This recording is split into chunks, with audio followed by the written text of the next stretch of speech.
highlights, and heartbreak, beyond belief and behind the scenes.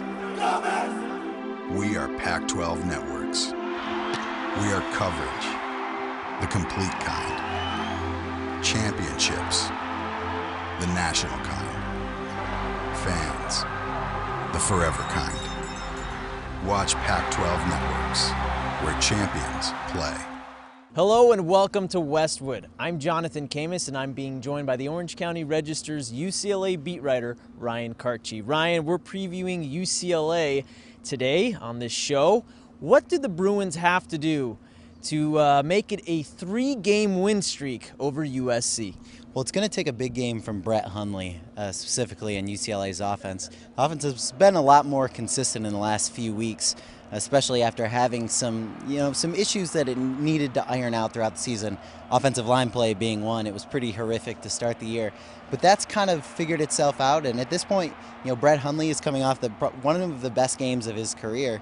Heading into his very last game against USC, I think it means a lot to him to, say he's a quarterback who could beat USC, more times than Gary Beeman did, more times than Troy Aikman did, more times than Cade McNown did. I think that means a lot to him.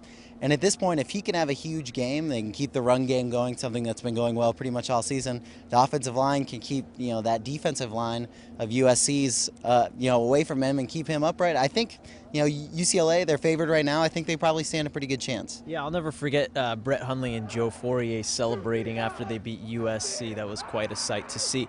You mentioned the offensive line picking up, running backs are doing well. What about the defense? How to keep USC from scoring on the board? Well, the problem is that USC has plenty of great athletes. I mean, they have a lot of athleticism. They have a lot of big play potential. They've had some inconsistencies on offense, and I think that's kind of the same story for UCLA's defense. They've been inconsistent throughout the season. Recently, they've kind of put it together, though. I think a lot of it has to do with, disrupting the quarterback. They've gotten the pass rush kind of figured out.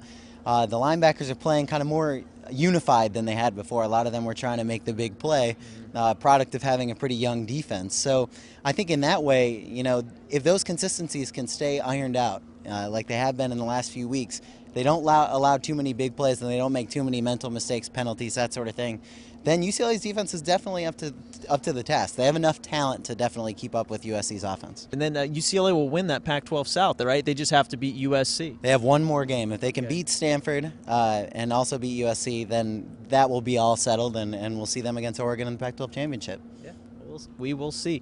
All right, our thanks to Ryan Kartje. I'm Jonathan Khamis, and for all your latest UCLA updates, check out ocregister.com.